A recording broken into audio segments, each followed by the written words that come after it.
Chapter 8, The TV Star.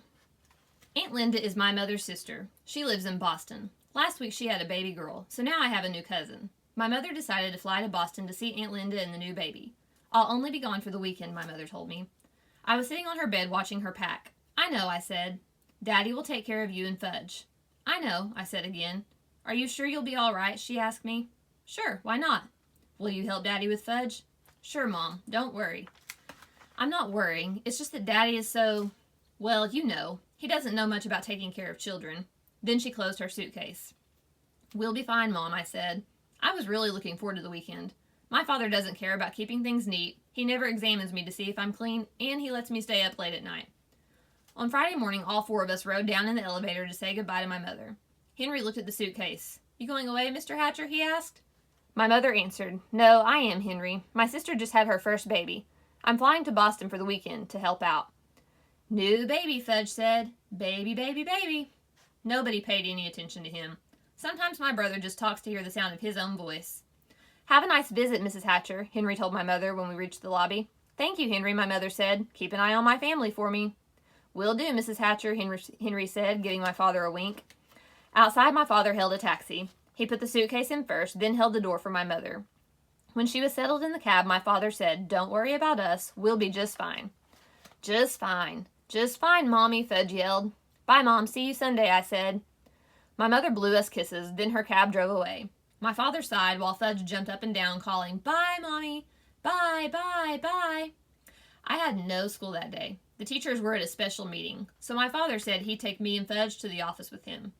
My father's office is in a huge building made of almost all glass. It's really a busy place. You never see people just sitting quietly at desks. Everyone's always rushing around. A person could get lost in there. My father has a private office and his own secretary. Her name is Janet, and she's very pretty. I especially like her hair. It's thick and black. She has the longest eyelashes I've ever seen. Once I heard my mother say, Janet must have to get up at the crack of dawn to put on her face. My father just laughed when my mother said it.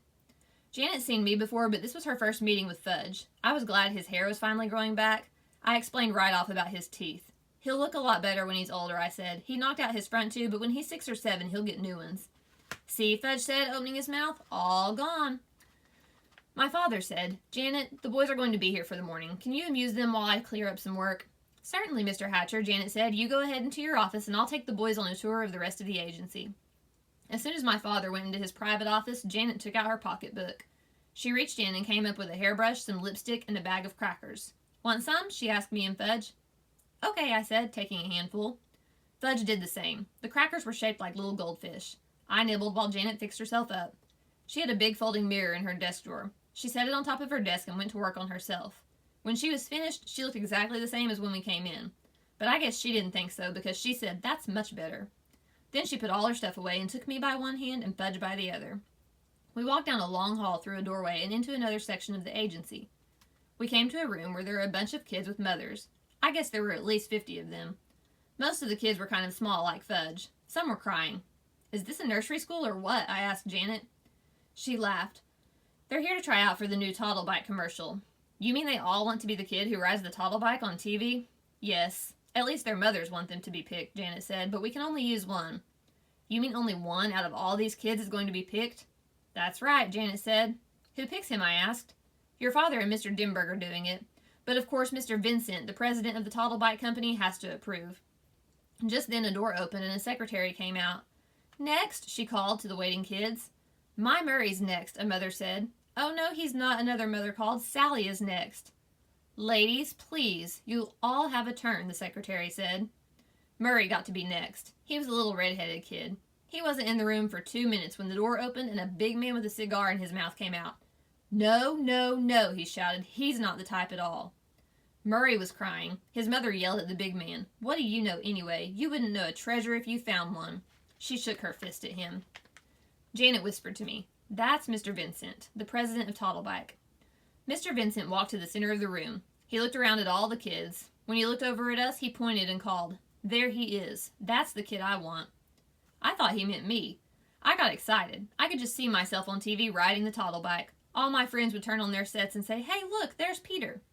While I was thinking about what fun it would be, Mr. Vincent came over to us and grabbed Fudge. He lifted him up. Perfect, he cried. He's perfect. The mothers who were waiting packed up their kids and left right away. Mr. Vincent took off with Fudge in his arms. Janet chased him. She called, "But Mr. Vincent, you don't understand." I ran after Janet. Mr. Vincent carried Fudge into the other room. He announced, "I found him myself, the perfect kid to ride the toddle bike in my new commercial." Mr. Vincent put Fudge down and took the cigar out of his mouth. There were 2 other men in the room. One of them was Mr. Denberg. The other one was my father. "Hi, Daddy," Fudge said. "George," my father told Mr. Vincent, "this is my son. He's no actor or model. He can't make your toddle bike commercial." "He doesn't have to be an actor or a model. He's perfect the way he is," Mr. Vincent insisted. "Now look, George, we want to make the best possible commercial for your company, but Fudge can't be the boy to ride the toddle bike." "Now you listen, Hatcher," Mr. Vincent raised his voice. I wondered why he called my father Hatcher, just like Mr. Yarby did. Mr. Vincent pointed to Fudge. "Either that kid rides my toddle bike, or I take my account to another advertising agency. It's that simple." My father looked at Mr. Denberg. "It's your decision, Warren," Mr. Denberg told my father. "I don't want to be the one to tell you what to do." My father picked up Fudge and held him on his lap. "Would you like to ride the toddle bike, Fudge? It's just like the one you have at home." "Why are you asking him?" I said. "What does he know about making commercials?" My father acted like he'd forgotten I was even around. "I'm thinking, Peter," he said. "Please be quiet." "Well, Hatcher," Mr. Vincent said, "what'll it be? This kid of yours, or do I move to another agency?" I remembered how my father lost the Juicio account because of Fudge. Now, maybe he'd lose this one too, and I don't think he can afford that. Finally, my father said, "All right, George, you can use him. On one condition, though." "What's that, Hatcher?" Mr. Vincent asked. "The commercial has to be made this afternoon. After today, my son Fudge won't be available." "That's fine with me, Hatcher," Mr. Vincent said. "Is he going to get paid?" I asked my father.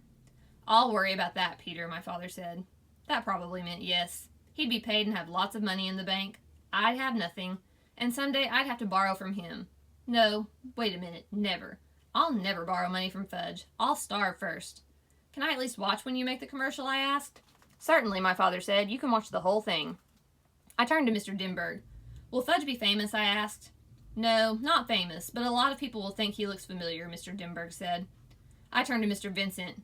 "Do you know he has no front top teeth?" "That's part of his charm," Mr. Vincent said.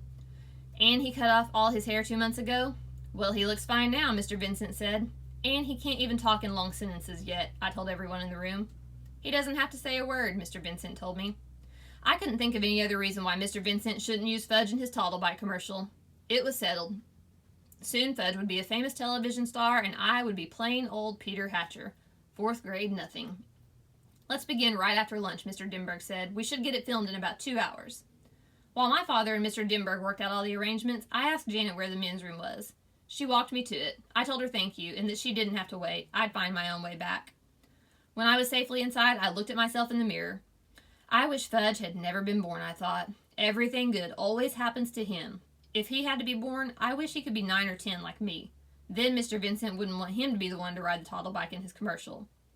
Janet sent down to the coffee shop for some sandwiches and drinks. After we ate, we all walked to another section of the agency where the cameras were set up. A make-believe street scene was the background. The toddle bike was shiny red. My father told Fudge all he had to do was ride it around. Fudge liked that. He zoomed all over the place. "Vroom, vroom, vroom," he called. My father, Mr. Vincent, and Janet sat on folding chairs and watched the action. I sat on the floor at my father's side. Mr. Denberg was the director. He said, "Okay, Fudge, we're ready to begin now. You ride the toddle bike where I tell you, and I'll take a picture of you doing it. All right?" "No," Fudge said. "What does he mean, Hatcher?" Mr. Vincent asked. "Why did he say no?" My father groaned. "Look, George, using Fudge was your idea, not mine." Mr. Denberg tried again. "Okay, Fudge, this is it." The cameraman said, "Start riding this way. Ready, set, go." Fudge sat there on the toddle bike, but he wouldn't pedal. "Come on, kid, let's go," the cameraman called. "No, don't want to," Fudge answered. "What's with this kid, Mr. Hatcher?" the cameraman asked. "Fudge," my father said, "do what the nice man tells you to."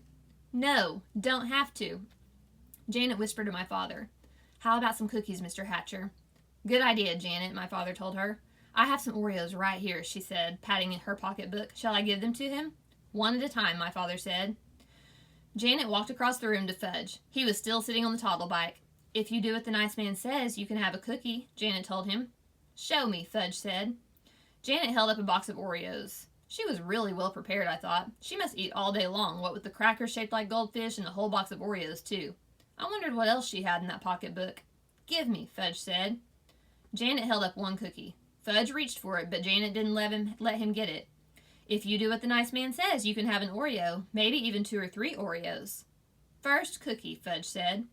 First do what the nice man says, Janet told him. No, first cookie. Give him one, Janet, Mr. Dimberg called. We haven't got all day to fool around. Janet gave Fudge one Oreo. He ate it up. Okay, kid. All ready now, the cameraman said. You ride over to me. Fudge didn't do it. Mr. Vincent was losing his patience. Hatcher, he hollered, you get that son of yours to ride my toddle bike, or I'm taking my whole account away from you and your agency. Must I remind you, George, using Fudge was your idea, not mine, my father said. Forget about whose idea it was, Hatcher. He's your kid. You better get through to him now. I have an idea, my father said. He walked to a corner of the room and beckoned to the others. Mr. Dimberg and Mr. Vincent gathered around him, along with the cameraman and Janet. They looked like a bunch of football players huddled together talking about the next play. Soon my father called me. Peter, would you join us, please? Sure, Dad, I said. What is it? Peter, we want you to ride the toddle bike for us, to show Fudge how it's done. But he already knows how to ride, I said. Didn't you see him zooming around? He won't do it for the cameras, though, my father explained, so we need your help. Will I be in the commercial, too? I asked. Well, the toddle bike is really for very young children, Mr. Dimberg said. Otherwise, we'd have you do it in a minute. I got the message. It was like buying the shoes and like at Dr. Brown's office. They were going to use me to get Fudge to do what they wanted him to do, too. I wondered how anybody would ever manage my brother without my help. I walked over to Fudge and told him I was going to ride the toddle bike. Get off, I said. Fudge held onto the bike. No, mine. It's not yours, my father told him. But Fudge wouldn't move for anything. He closed his eyes and screamed. Can he scream loud when he tries? So my father had to pull him off the toddle bike. Fudge kicked and kept screaming, and I'll bet Mr. Vincent was sorry that he ever spotted my brother in the first place. I got on the toddle bike. It was so small my knees practically touched the ground, but I managed to ride it around just where the cameraman told me to. See how nice Peter can ride the toddle bike, Janet said. Here, Peter, come have an Oreo. You did that so well, you can have 2 or 3 if you want. Fudge stopped screaming. Me, he said. What? My father asked him. Me. Ride. Me. You can't ride as well as Peter can, Mr. Dimberg said. Can so, Fudge told him. I don't think so, Mr. Dimberg said. You already had a turn. You didn't do what I told you to do. Me. You want to try again, my father asked. Again, Fudge said. Again, again, again. Well, I don't know, Mr. Dimberg said. Well, Mr. Vincent said, chewing on his cigar. Well, the cameraman said, scratching his head. Please, Fudge begged. I never heard my brother say please before. Mr. Dimberg said, okay, we'll give you one more chance. Fudge ran to the toddle bike. I got off and he jumped on.